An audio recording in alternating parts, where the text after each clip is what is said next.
BBC বাংলার অধিবেশন প্রবাহতে আপনাদের স্বাগত। আজ আপনাদের সাথে লন্ডন স্টুডিও থেকে আছি মানসী বড়ুয়া। বাংলাদেশের সর্বশেষ গুরুত্বপূর্ণ আপডেট সংবাদে আপনাকে স্বাগত। শুরুতেই সংবাদ শিরোনাম, পরে বিস্তারিত। প্রথমেই জানাবো, বিমানের দুবাই ফ্লাইটে প্রায় ১৯ কেজি সোনার বার উদ্ধার।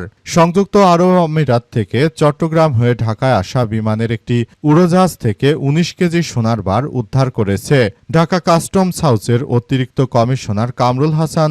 দুবাই থেকে আসা বিমান বাংলাদেশ এয়ারলাইন্সের বিচে ১৪৮ ফ্লাইট ঢাকার হজরত শাহজালাল আন্তর্জাতিক বিমানবন্দরে পৌঁছানোর পর আজ স্বর্ণের বারগুলো উদ্ধার করার বিষয়টি নিশ্চিত করেছেন। সেখানে ৬০টির মতো স্বর্ণের বার ছিল, যার ওজন হচ্ছে ১৯ কেজি।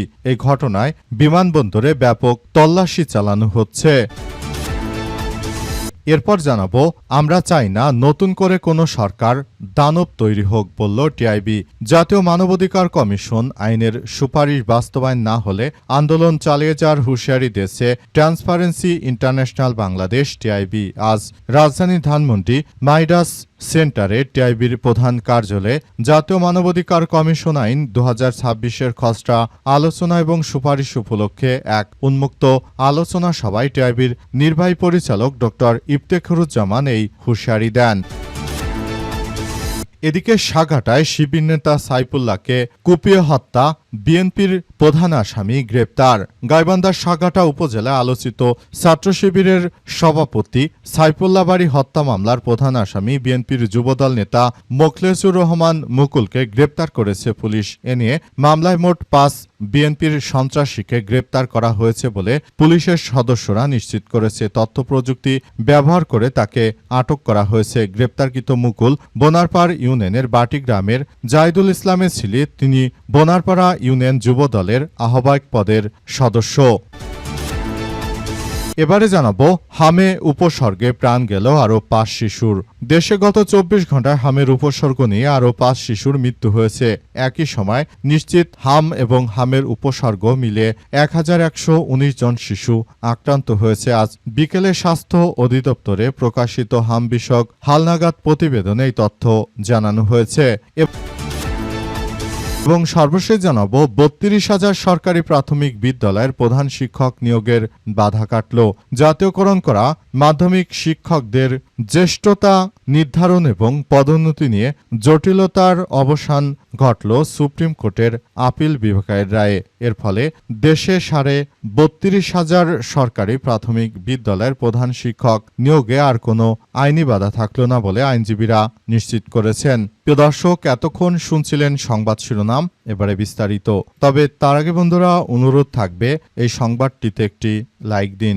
এই চ্যানেলে আপনি নতুন হয়ে থাকলে আমাদের সংবাদটি দেখতে দেখতে চ্যানেলটি সাবস্ক্রাইব করে রাখুন। কমেন্ট করে বন্ধুরা আপনার মূল্যবান মতামত জানিয়ে দিন আপনি বিশ্বের কোন দেশ থেকে বা বাংলাদেশের কোন স্থান থেকে আমাদের সংবাদটি দেখছেন এবং শুনছেন। আর বন্ধুরা, আজকের এই সংবাদ সম্পর্কে আপনার মূল্যবান মতামত কমেন্ট বক্সে কমেন্ট করে পুরো বিশ্বকে জানিয়ে দিন। গাজা যুদ্ধে আপনি যদি নিরীহ ফিলিস্তিনিদের ভালোবেসে থাকেন বন্ধুরা, কমেন্টে ইয়েস লিখে পুরো বিশ্বকে আমাদের এই তাজা আপডেটটি দেখার সুযোগ করে দিন। এবারে বিস্তারিত। বিমানের দুবাই ফ্লাইটে প্রায় ১৯ কেজি সোনার বার।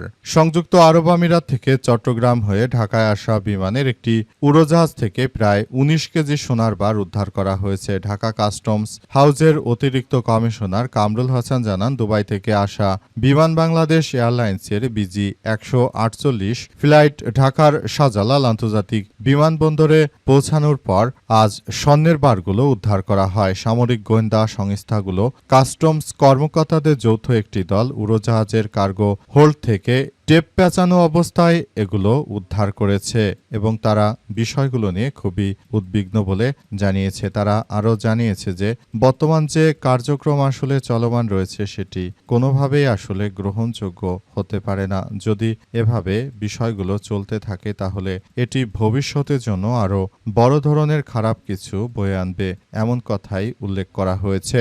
আরও বলা হয়েছে যে এই ধরনের ঘটনা সবাইকেই খুব বেশি হতচকিত আলোকিত করে দিয়েছে।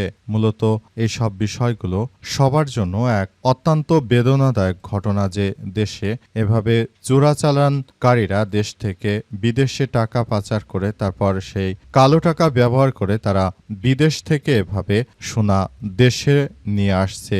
এই ঘটনা মূলত সবাইকেই এক হতচকির মধ্যে ফেলে দিয়েছে। মূলত এমন ঘটনা বাংলাদেশে আর না ঘটুক সেই প্রত্যাশা সবার। আমরা বিষয়গুলো নিয়ে খুবই উদ্বিগ্ন হয়ে পড়েছি।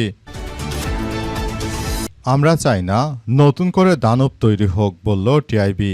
জাতীয় মানবাধিকার কমিশন আইনের সুপারিশ বাস্তবায়ন না হলে আন্দোলন চালিয়ে যাওয়ার হুঁশিয়ারি দিয়েছে ট্রান্সপারেন্সি ইন্টারন্যাশনাল বাংলাদেশ। টিআইবি আজ দুপুরে রাজধানী ধানমন্ডির মাইডাস সেন্টারে টিআইবির প্রধান কার্যালয়ে জাতীয় মানবাধিকার কমিশন আইন ২০২৬ খসড়া আলোচনা এবং সুপারিশ উপলক্ষে এক উন্মুক্ত আলোচনা সভায় টিআইবির নির্বাহী পরিচালক ড ইফতেখারুজ্জামান এই হুঁশিয়ারি দেন। তিনি বলেন যে বিগত পালিয়ে যাওয়া ফ্যাসিস্ট আওয়ামী দুর্বৃত্ত সরকারের মতো বিএনপি সরকারের যে আচরণ আমরা দেখছি সেটি আসলে কোনোভাবেই গ্রহণযোগ্য নয়। বিএনপিকে আমরা ভালো মনে করেছিলাম, কিন্তু তারা ২০০১ থেকে ২০০৬ সালে যেভাবে তারা রাষ্ট্র কাঠামো পরিচালিত করেছিল একই কায়দায় তারা বর্তমানে এই ধরনের কার্যক্রম চালাচ্ছে। যদি বিষয়গুলো এভাবে চলতে থাকে তাহলে এটি আমাদের সবার জন্য এক ভয়াবহ বিপর্যয়কর পরিস্থিতির মধ্যে ঠেলে দেবে বলে জানিয়েছেন তিনি বলেন, তাই আমরা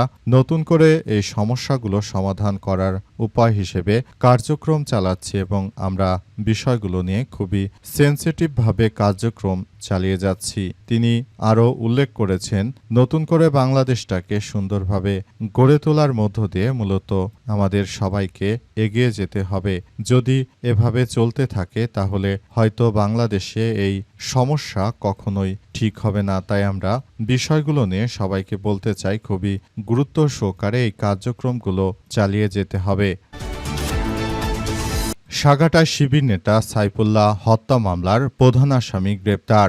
গাইবান্ধার সাঘাটা উপজেলায় আলোচিত ছাত্র শিবির নেতা সাইফুল্লাহ বাড়ি হত্যা মামলার প্রধান আসামি মোখলেছুর রহমান মুকুল বিএনপির এই নেতাকে গ্রেপ্তার করেছে পুলিশ। এ নিয়ে মামলায় মোট ৫ আসামিকে গ্রেপ্তার করা হয়েছে।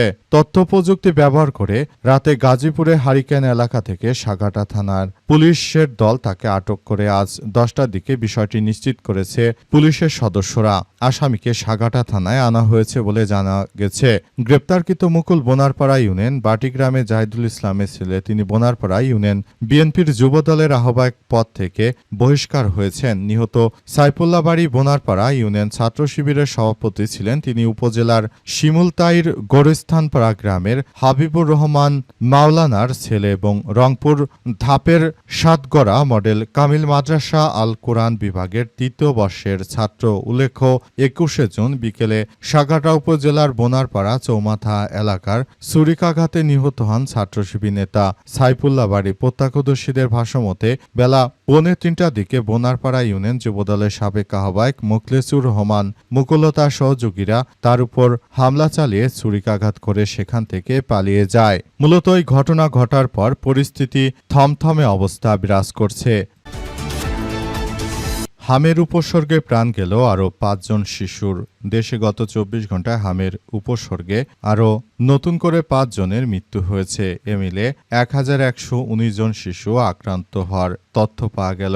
এ পর্যন্ত হামে ৬৫০ জনের উপরে শিশুর মৃত্যু হয়েছে। সারা দেশে একরকম নীরবে দুর্ভিক্ষ বা মানুষ মরার এক মহোৎসব চলছে, কিন্তু এখন পর্যন্ত প্রফেসর ডক্টর ইউনূসের সরকার সহ বর্তমান সময় যে সরকার ক্ষমতায় এসেছে, বর্তমান সরকার পর্যন্ত তারা আদতে এ বিষয়ে কোনো দায়িত্ব নিতে পারল না। তারা মূলত যেটা করেছে এতে দেশের মানুষ একরকম তাদের প্রতি হতাশার মধ্যে পড়েছে। নতুন করে দেশ জুড়ে এই ধরনের ঘটনাগুলো ঘটলেও এখন পর্যন্ত স্বাস্থ্যমন্ত্রী, বিএনপি যিনি স্বাস্থ্যমন্ত্রী রয়েছেন, তিনি আদতে পদত্যাগ করবেন কিনা সেসব বিষয় নিয়ে বিএনপি কিংবা কারো কোনো মাথা ব্যথা নেই। দীর্ঘ এত একটা ঘটনা ঘটে যাচ্ছে, এ বিষয়ে বাংলাদেশের স্বাস্থ্যমন্ত্রী তিনি পদত্যাগ করবেন কিনা সেই প্রশ্ন কারো মুখে শোনা যাচ্ছে না। এত বড় একটি ঘটনা বাংলাদেশে ঘটছে, এত বিপুল পরিমাণ শিশু মৃত্যুর ঘটনা ঘটছে, তারপরেও আদতে বাংলাদেশে কি হতে চলেছে সেসব বিষয় নিয়ে এখন পর্যন্ত কেউই বলতে পারছে না। সবাই যার যার জায়গা থেকে কার্যক্রম আসলে কোন দিকে নিবে সেটি এখন পর্যন্ত বোঝা যাচ্ছে না। দেশটা আসলে বিএনপি সরকার যে চালাতে শুরু করেছে এরপরে সারা দেশ জুড়ে খুনোখুনি, মারামারি, নীরবে এমন ঘাতক বেদিতে মানুষের মৃত্যু, অসংখ্য ঘটনা ঘটছে, সেটি এখন পর্যন্ত বিষয়গুলো নিয়ে কেউই পরিষ্কার করতে পারছে না।